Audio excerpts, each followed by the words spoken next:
Renato Gaúcho apresenta A Força do Amor.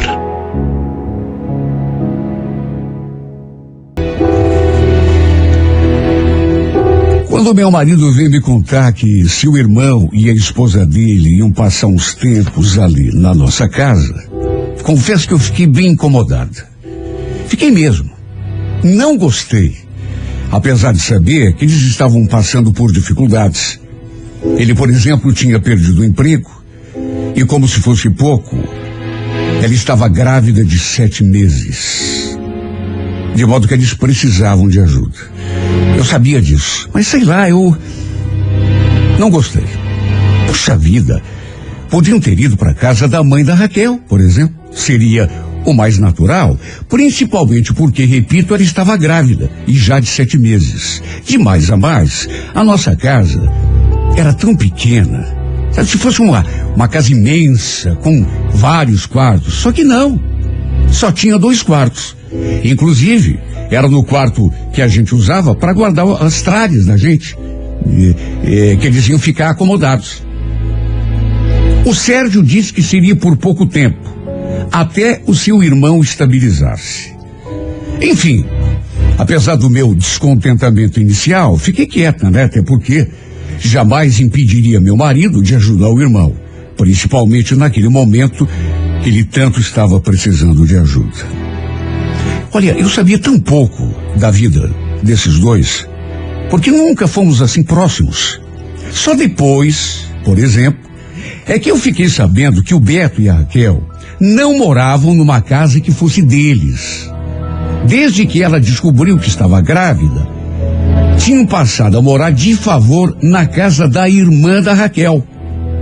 Só que parece que eles andaram se desentendendo, houve um problema um ruído de comunicação, digamos assim, e logo em seguida o Sérgio também perdeu o emprego. Enfim, foi por esse motivo que ele resolveu receber o irmão e a esposa ali na nossa casa. Eu, da minha parte, fiz de tudo para recebê-los bem, apesar de, a princípio, não ter gostado da ideia. Claro que muita coisa mudou. A gente perdeu bastante da nossa privacidade, mas depois até que acabei me acostumando. A Raquel, mesmo grávida de 7 meses, era uma pessoa assim muito prestativa. Cuidava da casa, fazia comida. Foi uma verdadeira mão na roda para mim. Porque às vezes eu chegava cansada do serviço e ainda tinha de lidar com a limpeza da casa, com o jantar. E agora não. Eu chegava e já estava tudo prontinho, tudo limpinho. Depois de um tempo, o Sérgio também arranjou uma ocupação e passou a ajudar nas despesas. De modo que as coisas foram fluindo. Até que um dia, me deparei com uma situação, digamos assim, constrangedora. Lembro que naquele sábado, eu cheguei em casa do trabalho e assim que botei os pés na sala, escutei os dois, meu cunhado e a mulher, fazendo amor no quarto. Deu para ouvir os gemidos, deu para ouvir o barulho do amor, vamos dizer assim. Sabe, sussurros, aquele ruído assim característico que a gente logo identifica. E não sei porquê, mas aquilo mexeu tanto com a minha imaginação. Aliás, para ser bem sincera, não apenas mexeu com a minha imaginação, mas com o meu corpo também. Eu fiquei tão excitada que fiquei ali no corredor quietinha, quase sem respirar, só para poder continuar ouvindo. Até que de repente se fez aquele silêncio. E juro, eu estava prestes a fazer algum barulho para eles se darem conta de que eu tinha chegado. Só que não deu tempo, porque do nada, a bendita porta daquele quarto se abriu e eu vi surgindo diante de mim o meu cunhado. E detalhe, ele estava nu, com uma toalha no ombro. Imagina, de repente a porta se abre e eu vejo meu cunhado completamente pelado. com aquela toalha de banho assim, escorada no ombro, provavelmente para tomar um banho. Olha, foi realmente um susto. Ele, inclusive, ficou todo sem jeito. Puxa, desculpa, Pamela, eu não sabia que você tinha chegado. Eu tô indo... Olha, ficou um clima de constrangimento tão grande. Ele realmente ficou que não sabia onde enfiar a cara. E eu também, né? Ele parou na metade da frase e tratou de se cobrir com aquela toalha. E imediatamente voltou pro quarto. Nem foi pro banheiro. Quanto a mim, eu já estava excitada só de escutar o barulho dos dois fazendo amor. Sabe, aqueles gemidos característicos. E depois que o vi completamente nu ali diante de mim, juro por Deus que eu não queria. Mas fiquei ainda mais perturbada. Meu Deus, aquilo não podia ter acontecido. Até porque, desde aquele dia, a imagem desse homem começou a perturbar os meus pensamentos. Eu simplesmente não conseguia tirar sua imagem da memória. Ele saindo daquele quarto sem roupa, depois de ter feito amor com a esposa grávida. O detalhe é que essa foi apenas a primeira vez que eu escutei os dois transando naquele quarto. Às vezes à noite, eu e o meu marido ali dormindo. Dali a pouco começavam, sabe, a fazer barulho e a gente começava a escutar. Só que principalmente eu, porque meu marido tem o sono pesado, então eu acordava e ficava ali. Nessas horas, confesso que ficava louca de vontade de fazer amor. E o pior é que não era com o meu marido que eu sentia vontade, mas com o Beto. Aliás, quando eu fazia amor com o Sérgio, eu fazia questão de fazer barulho também, gemer, suspirar um pouco mais alto, tudo numa tentativa de chamar a atenção do outro casal, lá no outro quarto. No quarto que ficava ali, colado no nosso, do jeito que eles faziam. E chamavam a minha atenção quando se amavam. Sei lá de onde que eu tirei essa ideia, mas isso me excitava. Meu marido até passou a estranhar, porque eu nunca tinha sido daquele jeito. Sempre fui até meio comedida na cama. E às vezes eu fazia amor com o meu marido, mas fechava os olhos e imaginava que era o seu irmão que estava ali comigo. Loucura. Eu sei. Fantasia sem pé nem cabeça, eu sei. Mas era mais forte do que eu. Isso começou a mexer tanto comigo que eu passei até a sonhar com a gente transando. Às vezes era assim um sonho tão louco que parecia que estava acontecendo. E eu acordava banhado em suor, juro, eu já não conseguia mais me sentir à vontade na presença do meu cunhado e nem da mulher dele. De tanto que aquilo andava mexendo com a minha cabeça, parecia até que ele sabia. Era a sensação que eu tinha. Não era paixão, muito menos amor. Era apenas aquela atração física irresistível. Vontade de ir para a cama com ele. Que Deus me perdoe. Verdade seja dita, ele sempre me respeitou. Nunca se insinuou para mim. Nunca me disse uma palavra que desse a entender que quisesse ter alguma coisa comigo. E eu também. Apesar daquele desejo forte que me ardia na carne, também nunca disse ou fiz nada que ele pudesse julgar Nunca o provoquei, nunca me insinuei. Jamais seria capaz de desrespeitar o meu marido ali debaixo do nosso teto. Só que mesmo assim, sabe, tem coisa que você não consegue evitar. E eu digo isso porque uma noite acabei tendo mais um daqueles sonhos eróticos que às vezes eu tinha com o Beto.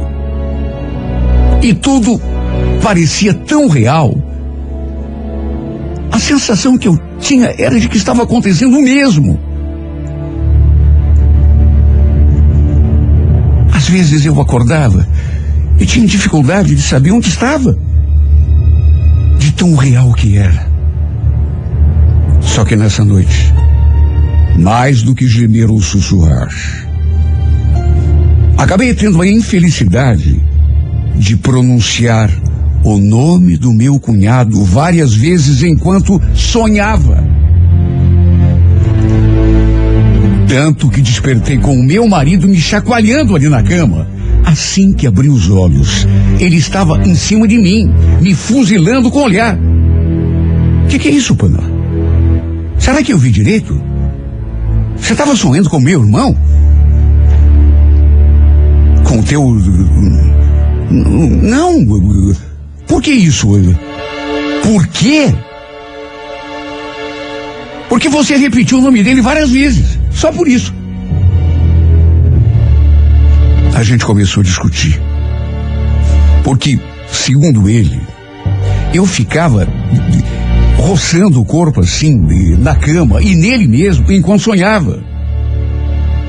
E mais do que isso, havia sussurrado o nome do Beto várias vezes. Ele ficou louco da vida. Até que pelas tantas perguntou: escuta, tá acontecendo alguma coisa entre vocês dois? Pelo amor de Deus, não mente pra mim. Claro que não. Você tá louco, Sérgio? Que ideia é essa? Que ideia é essa? Então você tá sonhando que tá na cama com o meu irmão à toa? Espera aí que eu vou tirar isso à prova e vai ser agora. Eles já deviam ter escutado a nossa briga lá do outro quarto, até porque o Sérgio berrava. Pois ele acabou indo até lá, bater na porta em que estavam seu irmão e a mulher dele. O quarto em que o Beto e a Raquel estavam dormindo. Acordou o meu cunhado, ou sei lá, talvez ele já estivesse até acordado, e falou um monte. Escutei o Sérgio chamando o irmão até de vagabundo. E mais um monte de nome feio. Chegou a acusá-lo de estar se aproveitando da situação e dando em cima de mim. Sabe, falou um monte de coisa que não tinha nada a ver. Como se nós dois tivéssemos um caso mesmo, fôssemos amantes. Eu tentei esclarecer tudo, fui lá tentar argumentar, mas... Aí então é que ele ficou mais descontrolado ainda. Chegou a me dar um tapa na cara e me empurrou com tudo para fora do quarto. Foi uma cena deprimente. Até a Raquel, mesmo com aquele barrigão, não escapou do destemperamento dele. Resultado, no fim, o Sérgio acabou colocando os dois para fora de casa. Não se importou nem com o fato da Raquel estar grávida. De ser tarde da noite, simplesmente escorraçou os dois de casa. Eu até que tentei intervir. Só que, com os olhos cheios de raiva, ele me fuzilou mais uma vez e falou: olha, se você abrir a boca para dizer mais um ar, Pamela, eu boto você para fora dessa casa também.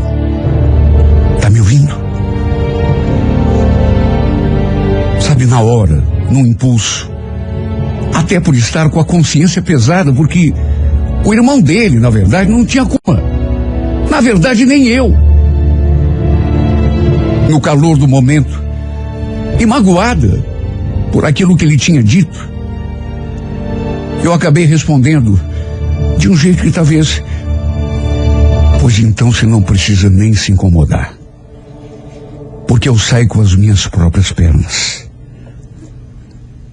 Por incrível que possa parecer, foi desse modo triste, melancólico, patético, que chegou ao fim o meu casamento.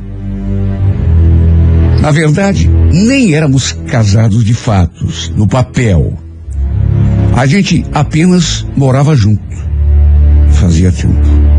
De qualquer modo, foi o fim para nós dois, porque depois daquilo não houve mais jeito.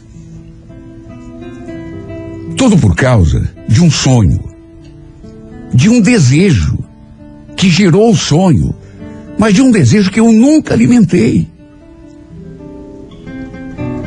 que simplesmente se manifestou em mim sem que eu tivesse o propósito de criar aquela situação. Nunca aconteceu nada de real entre mim e o Beto, juro por Deus. A única coisa que aconteceu foi o que contei aqui nessa carta. Não nego que tive o desejo de ir para a cama com ele. Mas uma coisa é querer, outra é botar em prática. Eu jamais levaria a cabo essa ideia, jamais iria desrespeitar o meu marido ali dentro da nossa casa. Mas o ciúme dele, o seu descontrole, acabaram decretando o nosso fim. E eu entendo o lado dele também. Claro que entendo. Me coloco no seu lugar. Imagine, se meu marido acordasse no meio da noite, banhado em suor, sussurrando o nome de outra mulher, eu também ficaria fula. Quem sabe, brigasse com ele. Mas repito, meu Deus, foi um desejo que nasceu, não sei de onde, uma coisa pela qual eu não tive responsabilidade nenhuma. Tem coisa que acontece com o corpo da gente que a gente não consegue dominar. E foi isso que houve comigo. E que acabou decretando o fim do nosso casamento. Mais do que o fim do nosso casamento, foi também o fim da amizade dos dois, do meu marido e do seu irmão. Sabe, tem horas que eu penso que foi apenas um pesadelo, que isso nunca aconteceu de fato, porque nos separamos por uma traição que, na verdade, na prática, nunca aconteceu. Tudo gerado por um desejo que surgiu em mim, que se manifestou no meu corpo, sem eu ter nenhuma responsabilidade sobre ele. Coisa que eu comecei a sentir sem querer, mas que acabou com o meu casamento, com a vida do meu marido e com a minha vida também. Me sinto tão injustiçada, meu Deus, que apesar de saber que meu marido teve razão, porque ele chegou a pensar que tivesse acontecido alguma coisa, mas não aconteceu nada. Será que é justo, meu Deus, eu perder o meu marido, o meu casamento, por um desejo absurdo, um desejo idiota, que apareceu de repente e levou tudo como se fosse um furacão? Será que eu tive culpa, meu Deus? Me responda. Será que eu tive alguma culpa pelo fim do meu casamento? Por esse desejo absurdo? Sabe, me dá remorso de pensar, mas não sou culpada, meu Deus. Não sou culpada.